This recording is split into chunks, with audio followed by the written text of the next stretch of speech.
Halo Cimsa, welcome to Cimstalk. Bersama aku Naila Nurhaliza dan partner aku Zakwan Hadi. Nah, di episode Cimstalk kita kali ini kita akan ngebahas nih hal-hal seru tentang Kardiak 2023. Nah, kebetulan kita perwakilan dari Organizing Committee Kardiak 2023. Nah, narasumber kita kali ini tuh gak kalah serunya bersama alumni kita. Silakan Bang, perkenalkan. Terima kasih. Perkenalkan, saya Dr. Hamzah Muhammad Zain, spesialis jantung dan pembuluh darah. Jadi kali ini kita membahas tentang hipertensi ya. Betul Bang. Hipertensi dan tata laksananya, khususnya dengan mengatur pola diet. Oke, baik Bang. Mungkin sebelumnya kan kita tahu untuk penyakit hipertensi ini kalau di negara kita ini termasuk yang cukup tinggi ya Bang. Yang dimana dari datanya sendiri itu dari data 2013 hingga 2018 itu terjadi peningkatan yang cukup signifikan. Nah, mungkin pada pembahasan kita kali ini mungkin kita bisa atau Abang bisa sharing terkait apa-apa saja atau ilmu-ilmu terkait hipertensi ini. Nah, mungkin pertama mungkin Abang bisa menjelaskan terkait apa sih itu hipertensi dan apakah terdapat jenis-jenisnya dalam hal hipertensi ini.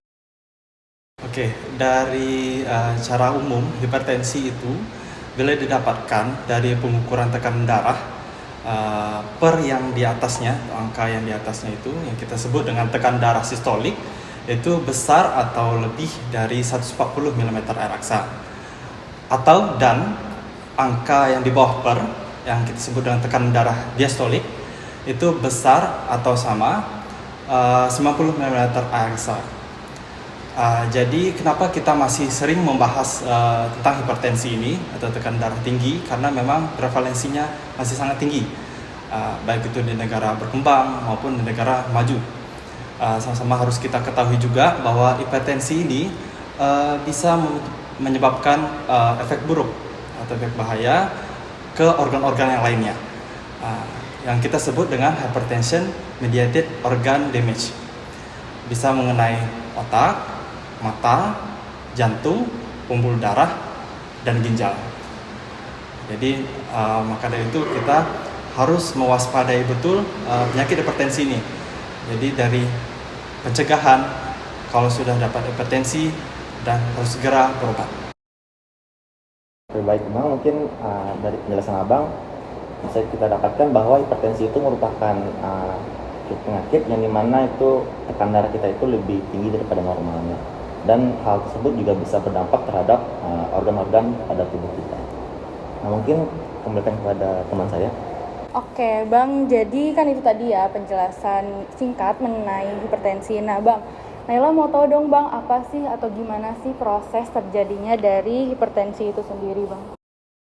Dari hipertensi ini kita harus mengenal dulu komponen-komponen dalam tubuh yang mengatur tekanan darah. Jadi ada beberapa komponen tertentu. Yang pertama pompa jantung, terus denyut jantung itu, terus cairan dalam tubuh, dan juga tahanan pada pembuluh darah. Jadi bila ada terjadi gangguan tertentu pada komponen-komponen ini, maka akan bisa terjadi hipertensi pada pasien tersebut. Terkait hipertensi, kan mungkin ada seberapa orang banyak yang nanya nih, siapa saja sih yang bisa seorang itu terjangkit penyakit hipertensi ini? Apakah orang yang usianya telah lanjut usia atau bahkan kita sebagai orang-orang remaja juga bisa terjangkit penyakit hipertensi ini? Dan mungkin apakah juga terdapat faktor-faktor risiko terkait hipertensi ini? Jadi memang ada beberapa orang yang lebih rentan untuk mendapat penyakit hipertensi. Mereka memiliki faktor risiko. Ada faktor risiko itu yang bisa dimodifikasi, ada yang tidak bisa dimodifikasi. Yang tidak bisa dimodifikasi itu seperti jenis kelamin. Jadi laki-laki lebih besar risiko untuk terjadi hipertensi daripada perempuan. Begitu juga dengan bertambahnya usia. Begitu juga dengan bila ada riwayat keluarga yang menderita hipertensi. Lanjut kepada faktor risiko yang bisa dimodifikasi, yaitu misalnya pasiennya mempunyai berat badan berlebih, mempunyai riwayat kolesterol yang tinggi, terus mempunyai riwayat hipertensi pada saat hamil, dan juga pada pasien-pasien yang aktivitas fisiknya kurang, yang kita sebut dengan sedentary lifestyle. Terus juga pada pasien-pasien yang dengan obstruksi paru kronis, itu bisa juga berisiko untuk terjadinya hipertensi. Jadi orang-orang tersebutlah yang lebih rentan untuk terjadinya hipertensi. Ya baik Bang, mungkin banyak ya faktor-faktor yang bisa mengakibatkan seorang itu bisa terkena penyakit hipertensi ini. Ya, baik, mungkin kepada teman saya. Oke, Bang, tadi kan itu faktor-faktor resikonya ya Bang ya. Terus kalau untuk gejala nih Bang, apa aja sih Bang biasanya gejala yang ditunjukkan sama orang yang terkena hipertensi gitu? Jadi pertanyaan menarik ya. Jadi sering pasien datang dengan tensi tinggi, tapi mereka tidak mengeluhkan apa-apa. Saya tidak merasakan apa-apa. Pada saat diperiksa, tensinya lebih dari 180 mm Raksa misalnya. Memang itu betul ada pada hipertensi ini bahkan tanpa gejala. Tapi saat kita lakukan pemeriksaan lebih lanjut, pemeriksaan labor misalnya, diketemukan gagal ginjal yang sudah mendarat. Kita lakukan pemeriksaan EKG, ditemukan jantungnya sudah tampak membesar secara EKG. Tapi pasien tidak merasakan apa-apa. Kalau pasien yang sudah timbul gejala, berarti sudah ada efek ke organ-organ tadi. Jadi misalnya pada jantung, misalnya dia mempunyai gejala nyeri dada, sesak nafas, berdebar. Kalau yang efeknya ke otak bisa dia sakit kepala, vertigo, bahkan gejala stroke. Gitu. Pada mata misalnya dia udah mulai merasa pandangannya kabur. Itu gejala-gejala yang bisa muncul pada pasien yang hipertensi. Wah, berarti cukup banyak ya Bang gejala yang muncul ya Bang. Mungkin lanjut Bang, ini mungkin juga banyak orang-orang sekitar kita yang ingin bertanya mungkin terkait apakah misalnya saya terkena hipertensi atau bahkan dari mungkin dari orang tua atau dari mana, apakah saya bisa sembuh dengan total dari atau terjauh dari penyakit hipertensi ini? Ya, ini sering ditanyakan sama pasien, sampai kapan saya minum obat gitu. Karena mereka mungkin merasa bosan tiap hari harus minum obat anti hipertensi. Jadi memang seperti disebutkan di awal, ada yang komponen-komponen yang mengatur tekanan darah itu. Jadi bila terjadi gangguan tertentu pada komponen-komponen tersebut, agak sulit memang untuk kembali normal dan harus dikontrol sama obat. Obat ini secara farmakologis maupun non farmakologis. Jadi dikontrol dengan obat ya kalau dengan pasien yang sudah mengalami hipertensi. Berarti juga perlu obat ya Pak untuk supaya hipertensi ini tidak menjadi berat yang lain atau menjadi tinggi ya Pak.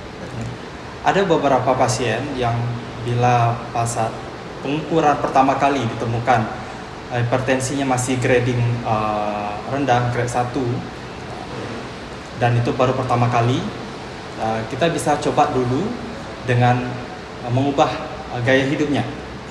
Kita coba sampai 3 bulan, tapi dengan syarat pasien ini benar-benar setelah diperiksa secara keseluruhan tidak ada efek buruk ke organ-organ tadi. Kalau udah ada dia efek buruk ke organ-organ tadi, langsung diberikan terapi farmakologis. Kalau belum, bisa kita coba dulu dengan terapi non farmakologis dengan mengubah gaya hidup. Oke Bang, berarti kan tadi kita harus mengubah gaya hidup ya Bang. Nah berarti kan salah satunya dengan perubahan pola makan. Nah Bang, berarti apakah perubahan pola makan ini mempengaruhi hipertensi dan juga gimana sih Bang, apa aja tujuan dari perubahan pola makan dan lain-lainnya? Ya betul, jadi dengan kita mengubah gaya hidup itu salah satunya dengan mengatur diet. Udah banyak sekali penelitian-penelitian yang meneliti tentang bagaimana mengatur diet dapat menurunkan hipertensi. Jadi salah satu diet yang banyak diteliti itu adalah DASH diet, nanti yang kita akan bahas. Itu memang terbukti dapat menurunkan hipertensi. Oke, berarti dengan salah satunya DASH diet ya Bang. Mungkin teman-teman kita akan bahas tentang DASH diet ini berikutnya ya. Oke, silahkan Aldi. Bang, ini kan kalau kita tahu untuk kita sendiri orang Indonesia itu berbagai macam makanan ya, dan dimana mungkin kebanyakan ada yang tinggi garam, yang dimana itu anti banget untuk orang-orang yang jadi penyakit hipertensi ini. Nah mungkin apakah Bang ada trik atau solusi bagaimana seseorang itu dapat mengatur cara diet hipertensinya dengan cara yang benar? Secara umum untuk mengatur diet untuk mengontrol hipertensi, dari penelitian-penelitian itu kita mengatur garam. Jadi seberapa takarannya itu dianjurkan tidak boleh lebih dari 1 sendok teh makan per harinya. Itu kurang dari 5 gram per harinya. Itu dari garam. Dan kita harus memperbanyak sayur, makan buah, terus banyak makan ikan, dan juga banyak menambah konsumsi kacang-kacangan dan biji-bijian, dan juga kalau misalnya ini mungkin tidak banyak kita konsumsi karena kita mayoritas Islam, harusnya yaitu mengonsumsi alkohol, tapi di luar sana memang ada batasannya tuh, konsumsi alkohol tidak lebih dari 14 unit katanya per minggunya. Jadi tidak boleh melebihi itu. Mungkin itu secara umum bagaimana diet untuk mengontrol hipertensi. Kita udah sempat singgung nih Bang tentang DASH diet ini Bang. Nah boleh nggak sih Bang dijelasin apa itu DASH diet dan apa aja yang aturan-aturan yang kita harus lakukan dalam DASH diet ini Bang? Oke. Jadi DASH diet itu memang salah satu yang sering disebut dari penelitian hipertensi untuk mengatur diet. Jadi DASH itu singkatan dari Dietary Approaches to Stop Hypertension. Jadi DASH diet itu secara umum dia banyak mengkonsumsi sayur-sayur, buah-buah, dan lebih memilih konsumsi ikan dibanding daging merah yang lain. Terus juga menambah konsumsi kacang-kacangan dan biji-bijian, dan mengurangi konsumsi garam, dan juga nanti menambah mikronutrisinya, menambah kalsium, magnesium, sama kaliumnya. Itu bisa berasal dari buah-buahan kayak pisang, terus dari kacang-kacangan. Itu prinsip dari DASH diet. Jadi kalau kita rinci lagi DASH diet ini apa aja? Jadi dari sayur, konsumsi sayur itu porsinya 5 kali sehari. Kalau buah 5 kali sehari. Kalau karbohidrat itu 7 kali sehari, tapi dalam porsi yang kecil. Dan dianjurkan pemilihan karbohidrat yang kompleks. Terus menambah konsumsi seperti kacang-kacangan itu 2-3 kali seminggu, dan mengurangi konsumsi garam itu sebanyak 2000 mg per hari. Jadi lebih kecil lagi ya dibanding rekomendasi tadi, dan juga memperbanyak konsumsi ikan. Nah, terus dari sayur-sayur ini bisa kita perbanyak, yaitu seperti sayur-sayuran hijau, ya buah-buahannya, dan juga yang low glycemic index, jadi yang tidak langsung menaikkan gula darah. Kita sebut seperti strawberry, pepaya. Itu lebih dipilih dibandingkan yang high glycemic index seperti mangga. Terus tadi kita sebut pada DASH diet juga lebih memilih lemak-lemak yang baik dibandingkan lemak yang jahat. Nanti kita bahas sedikit tentang lemak baik dan lemak jahat. Lemak baik ini seperti minyak zaitun, terus lemak yang ada pada ikan, terus kalau lemak jahat seperti margarin, terus lemak hewani lainnya seperti yang ada pada daging-dagingan sapi ya, gitu. Oke, berarti itu tadi ya teman-teman tentang DASH diet, apa aja aturan-aturannya, bagaimana takaran-takarannya yang harus kita lakukan untuk melakukan DASH diet gitu. Baik dok, mungkin pertanyaan selanjutnya, misalnya ada seseorang yang telah terkena hipertensi dan dia dianjurkan untuk melakukan DASH diet. Nah itu bagaimana DASH diet itu bisa memberikan perubahan pada tekanan darah seseorang yang terkena hipertensi ini? Oke, ini pertanyaan bagus juga. Jadi kenapa kita memakai DASH diet? Ternyata setelah diteliti, inti dari DASH diet itu adalah dengan salah satunya mengurangi garam. Jadi kita tadi batasi sampai 2000 mg per hari. Jadi garam ini sendiri sifatnya mengikat air. Jadi kalau banyak air dalam tubuh dalam proses lama, khususnya dalam pembuluh darah, itu akan meningkatkan tekanan pada pembuluh darah itu. Lama-kelamaan tekanan ini akan merubah struktur dari dinding pembuluh darah, sehingga akan menyebabkan hipertensi yang menetap. Jadi makanya dengan kita turunkan konsumsi garam seperti pada DASH diet ini sampai 2000 mg per hari, itu bisa menurunkan tekanan darah juga pada akhirnya. Itu pertama. Terus yang kedua, dari DASH diet itu memilih konsumsi lemak baik dibandingkan lemak jahat. Jadi sebelum kita masuk kenapa bisa lemak baik itu bisa menurunkan angka kejadian hipertensi, kita harus kenali dulu lemak itu ada lemak baik, atau lemak jahat. Itu lemak baik kita sebut dengan lemak jenuh, tidak jenuh. Itu banyak yang orang sebut dengan high density lipid atau HDL. Kalau lemak yang jahat itu kita sebut dengan lemak jenuh. Itu banyak kandungannya low density lipid atau LDL.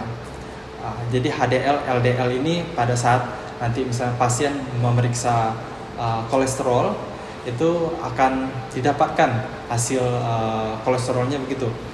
Didapatkan total kolesterol, HDL, LDL, trigliserid. Nah, jadi dari situ itu maknanya. Kalau lemak jenuh itu contohnya seperti margarin tadi. Terus lemak-lemak yang besar dari hewani seperti dari daging sapi, daging ayam, bahkan ada juga terutama pada kulitnya ya. Terus juga kalau yang lemak tidak jenuh itu misalnya pada minyak-minyak zaitun, terus pada minyak ikan, itu lemak yang tidak jenuh. Terus ada juga kita sebut dengan lemak trans. Lemak trans ini lemak yang sudah melewati proses hidrogenasi. Jadi dia seperti contohnya margarin. Nah, itu juga lemak yang jahat itu. Ya, itu yang kita hindari. Jadi pada DASH diet kita lebih memilih konsumsi lemak yang baik daripada lemak yang jahat, tapi tetap dengan porsi yang sedikit. Ya. 8% dari total kalori per harinya. Terus juga dengan kita konsumsi DASH diet, kita akan mengontrol gula darah kita. Gula darah ini juga akan berefek buruk kepada pembuluh darah. Itu salah satu yang menyebabkan terbentuknya plak-plak pada pembuluh darah, atau tersebut dengan aterosklerosis. Kalau itu terjadi, itu akan meningkatkan risiko terjadinya hipertensi. Jadi itulah komponen-komponen yang dari DASH diet yang bisa menyebabkan, yang bisa mengontrol hipertensi tadi. Oke dok, Naila juga sempat ini dok kayak baca atau mendengar juga sih tentang namanya Mediterranean diet ya dok. Nah, apa sih dok Mediterranean diet dan bedanya apa sama DASH diet ini? Oke. Mediterranean diet itu sebenarnya diet yang dipakai sama penduduk yang tinggal dekat laut Mediterania. Jadi kita sebut itu negara-negara di selatan Italia itu pakai Mediterranean diet. Jadi sebenarnya kurang lebih sama secara umum dengan DASH diet, dia dengan banyak makan sayur, banyak makan buah, terus lebih memilih makan ikan dan makanan laut lainnya dibandingkan daging sapi atau ayam. Terus konsumsi lemak utama mereka adalah minyak zaitun. Jadi mereka banyak memakai minyak zaitun dibandingkan minyak yang lainnya. Kalau bedanya sendiri dengan DASH diet, kalau DASH diet itu adalah memang program kita untuk menurunkan hipertensi. Jadi itu ada tujuannya. Jadi punya takaran dalam misalnya tadi kan garam diatur, atau sayur-sayurnya berapa kali sehari, buah-buahannya berapa kali sehari. Jadi ada porsinya, ada takarannya untuk ada targetnya untuk menurunkan hipertensi tadi dan penyakit-penyakit kardiovaskular lainnya.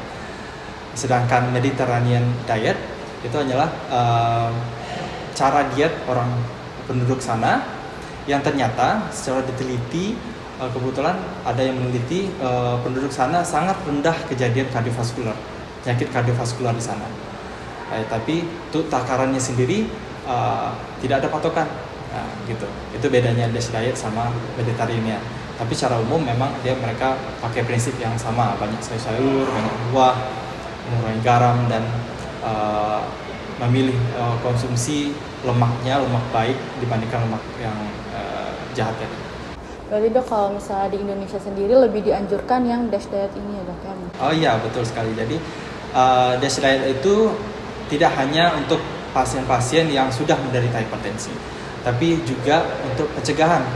Jadi ada baiknya kita yang belum terkena hipertensi, apalagi yang sudah ada faktor risiko untuk terjadi hipertensi, kita pakai DASH diet ini dalam kehidupan sehari-hari kita. Oke, baik.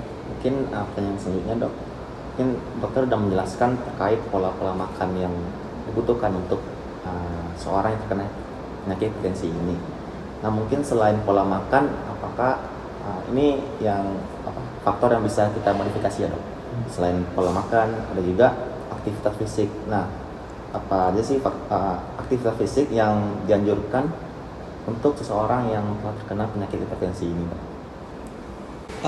Ya tadi kita sebut dengan mengatur pola hidup, itu salah satunya dengan mengatur diet, memakai DASH diet. Salah satu yang lain yang tidak kalah penting dan tidak boleh dilupakan adalah aktivitas fisik. Caranya atau takaran untuk mengatur aktivitas fisik ini adalah dengan olahraga yang aerobik, yang intensitasnya sedang, itu 5-7 kali dalam seminggu, selama 30 menit per kalinya, gitu. Ditambah dengan olahraga angkat beban 2-3 kali seminggu. Itulah ideal aktivitas fisik untuk mengontrol hipertensi ini, untuk mencegah hipertensi ini bagi yang belum kena hipertensi. Mungkin itu ya dok, aktivitas yang bisa dapat kita lakukan bagi seorang yang kena hipertensi atau bahkan mencegah terjadinya penyakit hipertensi. Nah dok, mungkin kita kan sebagai mahasiswa kedokteran nih, kita juga harus kan untuk mengedukasi masyarakat. Nah gimana sih dok cara kita mengedukasi masyarakat untuk patuh dalam minum obat hipertensi ini bila yang terkena hipertensi? Oke. Jadi ini sekalian untuk take home message ya. Jadi bisa kita ambil kesimpulan bahwa hipertensi ini bisa tanpa gejala, bisa dengan gejala, dan kita harus sama-sama pahami bahwa dia bisa berefek buruk kepada organ-organ tubuh. Tadi sebutkan otak, mata, jantung, pembuluh darah, dan ginjal. Jadi jangan sampai sudah ada efek buruk kepada organ-organ tersebut baru kita berobat. Gitu. Jadi jangan takut untuk periksa medical check-up kita sebut, untuk periksa secara keseluruhan, terutama untuk periksa tekanan darah. Kalau memang didapatkan tekanan darah tinggi, harus memang segera dilakukan intervensi, segera berobat intinya. Bisa itu secara non farmakologis maupun farmakologis. Terus bagi pasien-pasien yang tadi mungkin pada saat dia merasa jenuh untuk minum obat hipertensi, tetap diingat bahwa bahaya hipertensi tadi. Kalau kita misalnya tidak minum obat secara teratur dan akhirnya kembali lagi tekanan darahnya tinggi dan punya efek buruk pada organ-organ yang lain, itu lebih bahaya, lebih susah untuk ditanganinya. Nah, makanya itu perlu pemahaman itu pada pasien-pasien. Dan juga kita sudah bahas tadi dengan hipertensi ini bisa dikontrol selain dengan obat, itu harus dibantu juga dengan dikontrol dengan non farmakologis, itu dengan mengubah pola hidup, ya, dengan memakai DASH diet tadi, terus dengan memperbanyak aktivitas fisik, misalnya olahraga yang seperti yang disebutkan tadi, misalnya 5 sampai 7 kali dalam seminggu.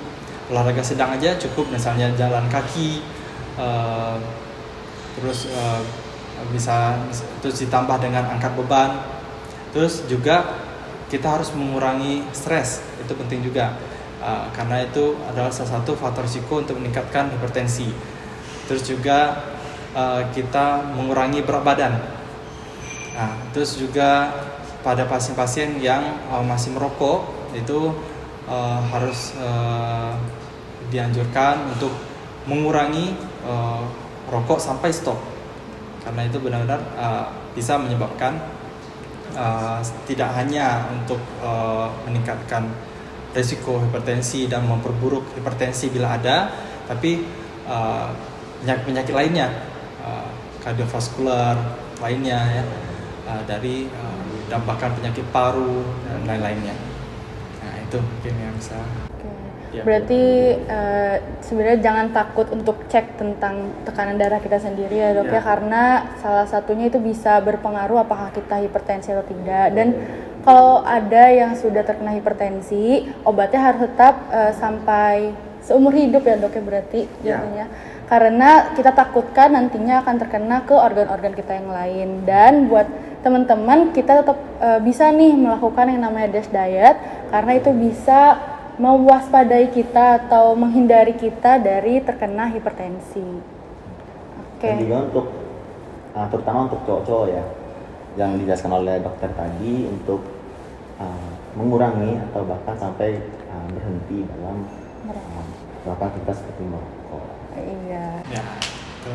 Ya, tambahan lagi bagi pasien yang sudah menderita hipertensi, banyak tuh bertanya, dok, banyak betul minum obat, nanti malah efek samping ke ginjal gimana, kata gitu. Sebenarnya dosis untuk obat itu sudah diatur, dan kalau memang ada masalah ginjal, memang kita pilih obat-obat yang aman untuk ginjal. Kita juga nanti akan mengevaluasi pasien dengan mengonsumsi obat-obatan hipertensi ini. Kita cek darah per berapa kali secara rutin. Kalau memang ada masalah, kita akan mengatur lagi dosis obatnya. Dan lebih bahaya lagi kalau dibiarkan tensi tinggi itu ke organ-organ, ke ginjal, dibandingkan kita konsumsi obat secara rutin. Dengan rutin berobat, tensi terkontrol, efek bahaya ke organ-organ itu akan sangat minimal. Oke, telah selesai kita melakukan bincang-bincang singkat terhadap Dr. Hamzah, di mana dokter telah memberikan ilmunya, di mana ilmunya itu semoga bisa bermanfaat terhadap kita dalam melakukan kehidupan sehari-hari. Nah, baik, mungkin terima kasih Dr. Hamzah telah datang sebagai narasumber gitu untuk Cimstalk kita kali ini, dan keren-keren banget deh ilmunya ya. Oke teman-teman, terima kasih banyak dan sampai jumpa di episode Cimstalk berikutnya. Dadah.